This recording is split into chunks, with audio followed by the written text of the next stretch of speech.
1982 সালে কিছু সায়েন্টিস্ট আন্টার্কটিকায় বরফের নিচে চাপা পড়ে থাকা একটা স্পেসশিপ ডিসকভার করে, যেটা প্রায় 1 লক্ষ বছর ধরে সেই বরফের নিচে চাপা পড়ে রয়েছে।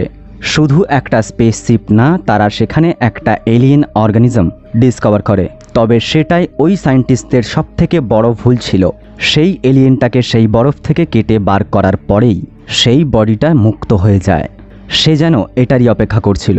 আন্টার্কটিকায় অবস্থিত সেই নরওয়েন রিসার্চ সেন্টারে যেন আতঙ্কের একটা কালো মেঘ নেমে এসেছে।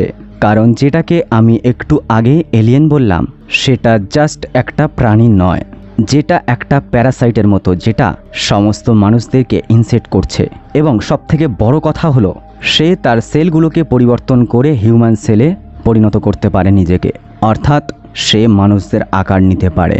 স্বাভাবিকভাবে কোনটা আসল মানুষ কোনটা এলিয়েন সেটা তো বোঝা মুশকিল। একটা masterpiece science fiction movie explain film Bangla presents the thing. Movie শুরু হয় 1982 আন্টার্কটিকাতে। আর তোমরা হয়তো অনেকে জানো যে আন্টার্কটিকা এমন একটা মহাদেশ যেখানে মানুষ বসবাস করতে পারে না। আর এই মুহূর্তে তোমরা যেই বিল্ডিংটাকে দেখছো, এটা হলো আন্টার্কটিকায় অবস্থিত আমেরিকার একটা রিসার্চ সেন্টার, যেখানে মোট 11 জন রিসার্চ অফিসার জব করে। একদিন তারা লক্ষ্য করে একটা হেলিকপ্টারে করে দুটো মানুষ এই হেস্কি ডগটাকে মারবার চেষ্টা করছে। ইভেন একজন ইতিমধ্যে ফায়ারিং শুরুও করে দিয়েছে। ডগটা ভয় পেয়ে দৌড়াতে দৌড়াতে সেই রিসার্চ সেন্টারের সামনে এসে পৌঁছয় এবং আমেরিকান স্টাফেরা বুঝে উঠতে পারে না যে আসলেই তাদের হয়েছেটা কি, ওরা কেন এই হাস্কি ডগটাকে মারার চেষ্টা করছে। আর ওরা দুজন ওই ডগটাকে মারতে এতটাই মরিয়া হয়ে ওঠে, একটা সময় পরে গিয়ে দেখা যায় ওই দুজনের মধ্যে একজন নিজেদের হেলিকপ্টারটাকেই গ্রেনেড দিয়ে উড়িয়ে দিয়েছে। বাকি বেঁচে থাকা আর একজন ডগটাকে মারতে ভুল করে আমেরিকান রিসার্চ সেন্টারের একটা অফিসারের পায়ে গুলি করে দেয়। বিপদের আশঙ্কা বুঝে গ্যারি, যে এই আমেরিকান রিসার্চ সেন্টারের ক্যাপ্টেন, যত দ্রুত সম্ভব ওই ইন্ট্রুডারকে গুলি চালিয়ে মেরে ফেলে দেয় এবং ভীত ওই ডগটাকে তারা আশ্রয় দেয়। তারপর তারা বুঝতে পারে যে এই দুজন হলো নরওয়েজিয়ান, অর্থাৎ নরওয়ের বাসিন্দা। তাদের ওই রিসার্চ সেন্টার থেকে একটু দূরত্বে অবস্থিত আর একটা রিসার্চ সেন্টার থেকে তারা এসেছে, যেই রিসার্চ সেন্টারটা হলো নরওয়ের। যেই দুজনের ওই রকম অদ্ভুত আচরণ দেখে তারা বুঝতে পেরেছিল যে তারা দুজন হয়তো পাগল হয়ে গেছে। সেই দুজনের এমন আজব আচরণ দেখে আমেরিকানবাসী অনুমান করে যে হয়তো তারা পাগল হয়ে গিয়েছিল। আন্টার্কটিকায় থেকে পাগল হওয়া সম্ভব। এখানে তাপমাত্রা সর্বদা -30 ডিগ্রির নিচে, কোথাও যাওয়ার নেই। বিশ্ববাসীর থেকে একদম বিচ্ছিন্ন থেকে বছরের পর বছর ধরে ঘরে আবদ্ধ থেকে নির্জনভাবে জীবন কাটাতে হয়। সমস্ত বিষয়টা বিশদে জানতে ম্যাকক্রেডি, যে একজন পাইলট এবং ফিজিশিয়ান ডর কপারকে ওই নরওয়ে রিসার্চ সেন্টারে। নরওয়ে ও ডর সেখানে পৌঁছে দেখে নরওয়ে দেশের এই রিসার্চ সেন্টার পুরোপুরি ধ্বংস হয়ে গেছে। ঘরগুলো ভেঙে যাওয়ার ফলে বাইরের প্রখর ঠান্ডা ভিতরে প্রবেশ করে ভিতরের সমস্ত জিনিসকে জমিয়ে দেয়। মনে হয় যেন সেখানে কিছুক্ষণ আগে এক ভয়ানক যুদ্ধ ঘটেছে। তন্ন তন্ন করে খোঁজার পর ম্যাকক্রেডি ও ডর শুধুমাত্র একটা মৃত ব্যক্তিকে উদ্ধার করে। সেই ব্যক্তির কাটা গলা ও হাতের খুর, যেটা দেখার পর সম্পূর্ণভাবে বোঝা যায় যে সে সুইসাইড করে মৃত্যুবরণ করেছে। এবং এটা তাদের কাছে আরও বেশি ধরাশায় ফেলে দেয়। রহস্য উদ্ঘাটনের ডর আশেপাশে পড়ে থাকা রিসার্চ পেপার্স ও গবেষণার কিছু ভিডিও ক্লিপস সেখান থেকে তুলে নেয় ও অন্তিমে তারা অদ্ভুত ও ভয়ঙ্কর দেখতে একটা আধপোড়া জিপকে খুঁজে পায়। জিপটির পাশে পড়ে থাকা ফুয়েল ড্রাম এটা প্রমাণ করে যে কেউ এই জন্তুটাকে পুড়িয়ে মেরেছে। এরপর তারা ওই অদ্ভুত জিপটাকে সঙ্গে নিয়ে তাদের রিসার্চ সেন্টারে ফিরে আসে। এই বিভৎস দেখতে অজ্ঞাত জিপটা গবেষণা কেন্দ্রের সবাইকে অবাক করে দেয়। সময় নষ্ট না করে গ্ল্যারি বায়োলজিস্ট ব্লারকে যত দ্রুত সম্ভব এটার বায়োপসি করার নির্দেশ দেয়। সমস্ত পরীক্ষা নিরীক্ষা করার পর ব্লার পায় যে এই জিপটার সমস্ত অর্গানস, অর্থাৎ সমস্ত অঙ্গ প্রত্যঙ্গ একদম ঠিকঠাকই রয়েছে, যেন মনে হয় এই জিপটার মৃত্যুই ঘটেনি। এটা দেখে ব্লার এবং তার অ্যাসিস্ট্যান্ট ফিউবস প্রচণ্ড অবাক হয়ে যায়। এরপর আমরা একটা রুমে বাকি সমস্ত মেম্বারদেরকে টাইম পাস করতে দেখি, যেখানে ওই ডগটিও ছিল, যেটা কিছুক্ষণ আগে কোনোভাবে নিজের প্রাণ বাঁচিয়েছে। নজরে পড়লে ক্লার্ক, যে একজন স্লেজ ডগ কন্ট্রোলার, অর্থাৎ সমস্ত কুকুরদেরকে দেখাশোনা করা, সে ওই ডগটিকে ধরে নিয়ে গিয়ে ক্যাম্পের বাকি সমস্ত কুকুরদের সাথে রেখে দেয়। সারাদিন পর যখন ম্যাকক্রেডির বিশ্রামের সময়, সেই সময় ক্যানেল থেকে ডগগুলোর আর্তনাদের তীব্র আওয়াজ আসতে শুরু করে। সেখানে ক্লার্ক গিয়ে যা দেখে, সেটা দেখার পর একে একেবারেই সে বাকরুদ্ধ হয়ে পড়ে। কুকুরের মতো দেখতে একটা বিভৎস রক্তাক্ত জানোয়ার সে চেষ্টা করছে পাশে থাকা অন্য একটা কুকুরকে গিলে খাওয়ার, এমনকি খেয়েই ফেলতো, কিন্তু তার আগেই চাইল্ড ফায়ার গান দিয়ে ওই জন্তুটাকে পোড়া করে মেরে ফেলে। এখানে এসে আমরা বুঝতে পারি যে ওই নরওয়েজিয়ানরা কেন ওই কুকুরটাকে মারার চেষ্টা করছিল, এবং সেটা আদৌ কোনো কুকুর ছিল না। আসলে সেই জিনিসটা কি সেটা জানতে ব্লার ক্যানেল থেকে উৎপন্ন এই বিচ্ছিরি জীবটার পরীক্ষা নিরীক্ষা করতে শুরু করে। ব্লার ল্যাবরেটরিতে থাকা সমস্ত স্টাফদের কৌতূহলকে কাটিয়ে বলে যে এই অদ্ভুত জীবটি এতক্ষণ পর্যন্ত কুকুরের আকৃতিতে ছিল, অর্থাৎ এটা যে কোনো জীবিত প্রাণীর সংস্পর্শে আসার পর সেই জীবিত প্রাণীর আকার ধারণ করতে পারে, কিন্তু তার আগে এটা ওই প্রাণীটাকে খেয়ে ফেলে, অর্থাৎ পাশে থাকার একটা ভালো কুকুরকে সে খাওয়ার চেষ্টা করছিল। এখন পুরো ব্যাপারটা তাদের কাছে একটা ধোঁয়াশা সৃষ্টি করে। ব্যাপারটা ইনফর্ম করতে গ্যারি ক্যাম্পের রেডিও অপারেটর উইন্ডোকে নিজের দেশ আমেরিকার সাথে যোগাযোগ করার চেষ্টা করতে বলে, কিন্তু শীত এসে গেছে। শীতকালে আন্টার্কটিকা ভয়ানক রূপ ধারণ করে। ওয়েদার প্রচন্ড খারাপ হওয়ায় উইন্ডো অনেকবার চেষ্টা করার পরেও সে কোনোভাবেই যোগাযোগ করতে পারে না। এরপর নরওয়ে ক্যাম্প থেকে আনা রিসার্চের ভিডিও ক্লিপগুলো দেখার পর তারা অনেক কিছু জানতে পারে, যেমন নরওয়েজিয়ানরা ক্যাম্প থেকে কিছুটা দূরে কিছু একটা সন্ধান পেয়েছে। রহস্য ভেদ করতে তৎক্ষণাৎ জিওলজিস্ট নরিসের সাথে ওই স্পটে পৌঁছয়। বিরাট গোলাকৃতির এলিয়েন শিপ বরফের অনেক নিচে ঢাকা পড়ে আছে। জিওলজিস্ট নরিসের মতে শিপটা প্রায় 1 লক্ষ বছর আগেকার। শিপ থেকে কিছুটা দূরে সমানভাবে কাটা একটা বরফের গর্ত চোখে পড়ে, যেটা দেখে প্রমাণ করে যে বহু বছর আগে কোনো টেকনিক্যাল প্রবলেমে এই এলিয়েন জাহাজ পৃথিবীর মধ্যে এসে পড়ে।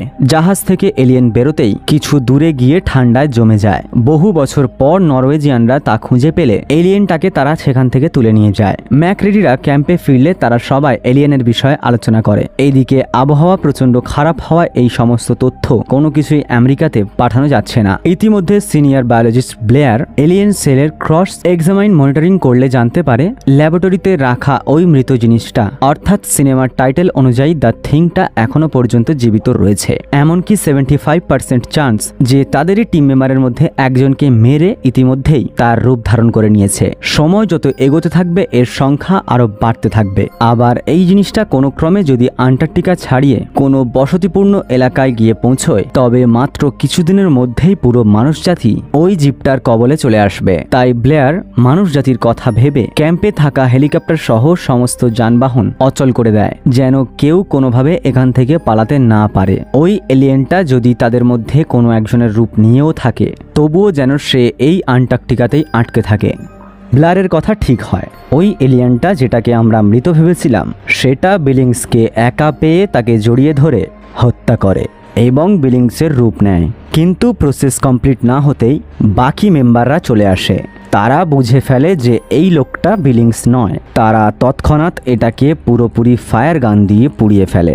আর এটাও কনফার্ম হয়ে যায় যে ল্যাবরেটরিতে রাখা এলিয়েনগুলো আদৌ মৃত নয়। তারা সমস্ত এলিয়েন জীবগুলোকে বের করে ফায়ার গান দিয়ে ডিস্ট্রয় করে বরফের নিচে পুঁতে দেয়।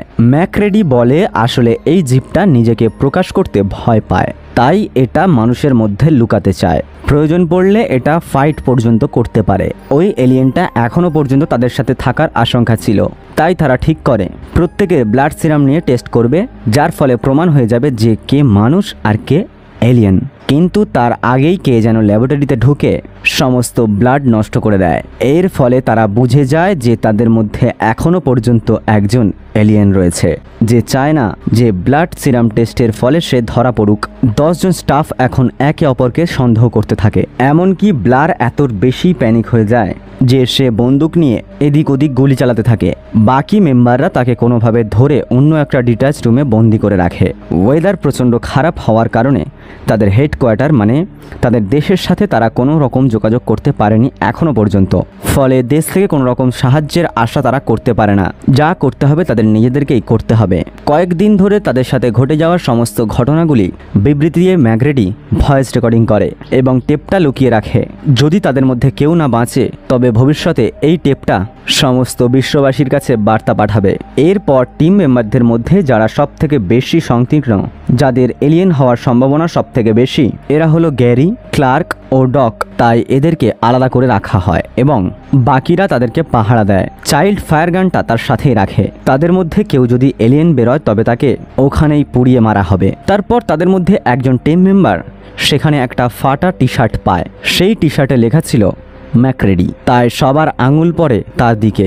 ম্যাকরেডি নিজেকে ডিফেন্ড করতে অনেক চেষ্টা করে, কিন্তু বাকিরা তাকে এলিয়েন ভেবে মারতে এগিয়ে যায়। শেষ পর্যন্ত ম্যাকরেডি নিজেকে বাঁচাতে হাতে বিস্ফোরক বোমা নিয়ে তাদেরকে ভয় দেখায় যে কেউ যদি তার দিকে এগিয়ে আসে তাহলে সে সবাইকে মেরে ফেলবে। ইতিমধ্যে এদিকে আবার জিওলজিস্ট নরিস অসুস্থ হয়ে পড়ে। তাকে বাঁচাতে ফিজিশিয়ান ডক চেস্টে প্রেস দেয়, কিন্তু তার চেস্ট আচমকা একটা রাক্ষসের মুখের আকার নেয়।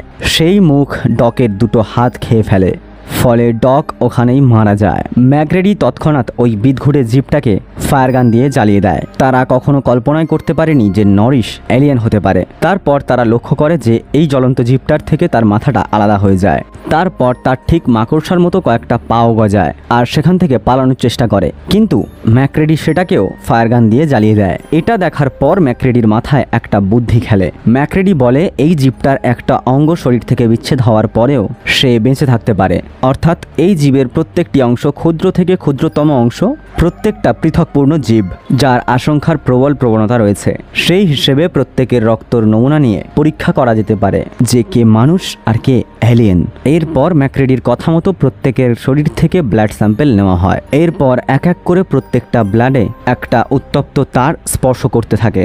এলিয়েনের রক্ত এরকম লোহিত তপ্ত তাপ সহ্য করতে পারে না, সেটা কিছু না কিছু রিয়াকশন তো করবেই। এই পরীক্ষার দ্বারা প্রমাণ হয় যে ম্যাকরেডি এলিয়েন নয়, আর সেই সঙ্গে এতক্ষণ ধরে তারা যাদেরকে সন্দেহ করছিল তারা সবাই নর্মাল। কিন্তু তাদের ভাবনার বাইরে গিয়ে পামার ধরা পড়ে। তার রক্ত উত্তপ্ত তাপ সহ্য করতে পারল না, সেটাতে স্পর্শ করতেই সেই রক্তটা ছিটকে গিয়ে মাটিতে পড়ে। ঠিক যেমন একটা প্রাণী নিজের আত্মরক্ষা করতে পালিয়ে বেড়ায়। ধরা পড়ে যাওয়ার ফলে তৎক্ষণাৎ পামারের ভেতর থেকে সেই এলিয়েনটা বিভৎস এক রূপ নিয়ে বেরিয়ে যায় আর হতভম্ব হয়ে থাকা উইন্ডোকে আক্রমণ করে। এর আগে এটা আরও মেম্বারকে ধরে ফেলুক তার আগেই ম্যাকরেডি তাড়াতাড়ি করে ওই এলিয়েনটাকে চালিয়ে বিস্ফোরক দিয়ে ব্লাস্ট করিয়ে দেয়। এরপর এটা তো প্রমাণ হয়ে যায় যে বর্তমানে এই ঘরের মধ্যে যারা বেঁচে আছে তারা কেউই এলিয়েন নয়, তাদের ব্লাড উত্তপ্ত তারের স্পর্শে বেরিয়ে আসেনি। ফাইনালি তারা এখন নিরাপদ। এখনই টেস্ট করাতে হবে ব্লারকে, যে কিনা বন্দি আছে অন্য একটা ডিটাচ রুমে। সেখানে যাওয়ার পর তারা দেখে যে সেখানে ব্লার নেই। সেই ঘরেই একটা গোপন সুড়ঙ্গ খুঁজে পায় এবং তারা সুড়ঙ্গের ভিতর থেকে একটা অসম্পূর্ণ ইউএফও খুঁজে পায়। এই ঘটনাটা এটা প্রমাণ করে যে ব্লার এই মুহূর্তে আর মানুষ নয়, তার শরীরে এই মুহূর্তে এলিয়েনের বসবাস। কারণ ইউএফও কোনো মানুষের জাহাজ নয়, এটা হলো আনআইডেন্টিফাইড ফ্লাইং অবজেক্ট, অর্থাৎ এটা এলিয়েনদের জাহাজ। ব্লার একজন বায়োলজিস্ট, একজন টেকনিশিয়ান নয় যে এক রাতে একটা ইউএফও বানিয়ে ফেলবে। আসলে এই কাজটা হলো ব্লারের শরীরের মধ্যে লুকিয়ে থাকা এলিয়েনের। ব্লার হলো তার অন্তিম শিকার। এলিয়েনটা তার শরীরের মধ্যে থেকে এখান থেকে এই ইউএফওটাকে নিয়ে পালিয়ে যেতে চায়, কিন্তু ম্যাকরেডিও ছেড়ে দেওয়ার মানুষ নয়। ওই ইউএফও শিপটাকে বোম দিয়ে ডিস্ট্রয় করে দেয়। আবার ইতিমধ্যেই থিঙ্ক অর্থাৎ ব্লারের মধ্যে থাকা এলিয়েন মেইন ক্যাম্পের পাওয়ার সাপ্লাই নষ্ট করে দেয়, যার ফলে কিছুক্ষণের মধ্যেই ওই ক্যাম্পের উষ্ণতা -70 ডিগ্রির নিচে নেমে যাবে এবং ওই ক্যাম্পের মধ্যে তাদের পক্ষে বেঁচে থাকা একেবারেই অসম্ভব হয়ে দাঁড়াবে। ম্যাকরেডি বুঝে যায় যে এলিয়েনটা আত্মরক্ষার্থে ঠান্ডার মধ্যে জমে যেতে চায়, বরফের তলায় লুকিয়ে থাকতে চায়। এই জন্য পাওয়ার সাপ্লাই সিস্টেম নষ্ট করে দিয়েছে। যেমন করেই হোক এটাকে মারতেই হবে। যদি এর ফলে তাদেরকে মরতেও হয় তাতেও তাদের কোনো আক্ষেপ থাকবে না। এরপর তারা পুরো ক্যাম্পে বিস্ফোরক লাগিয়ে দেয়।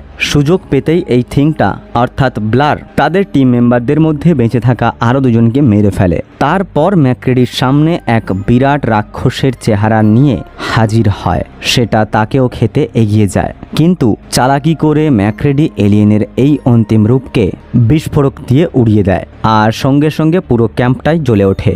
তারপর ম্যাকরেডি শান্তিতে বিশ্রাম নেয় আর তার সামনে এসে হাজির হয় অন্তিম পর্যন্ত বেঁচে থাকা তার একমাত্র সাথী চাইল্ড। কিছুক্ষণ তারা আলাদা থাকায় তারা এখনো পর্যন্ত একে অপরের উপর সন্দেহ করতে থাকে, কিন্তু তারা এতটাই টায়ার্ড যে তাদের শরীরের মধ্যে কিছু করার ক্ষমতা নেই। এছাড়া ক্যাম্পের আগুন নিভে গেলেই তাদের পক্ষে সেখানে বেঁচে থাকা সম্ভব হবে না। তারা জমে বরফ হয়ে যাবে আর তারা শান্তিতে অ্যালকোহল পান করে। আর এখানে এসে এই অসাধারণ মুভিটি সমাপ্তি ঘটে। আর হ্যাঁ, তোমরা যারা সরাসরি আমার সাথে কথা বলতে চাও চলে এসো ফেসবুক ইনস্টাগ্রামে, লিংক ভিডিও ডেসক্রিপশনে দেওয়া রইল। আর হ্যাঁ, আমরা খুব তাড়াতাড়ি 2000 সাবস্ক্রাইবার কমপ্লিট করতে চলেছি, তাই দেরি না করে এখনই সাবস্ক্রাইব করে দাও আমাদের চ্যানেলটিকে, ভবিষ্যতে আরও এরকম নতুন নতুন ভিডিও পাওয়ার জন্য। দেখা হচ্ছে পরের ভিডিওতে। বাই।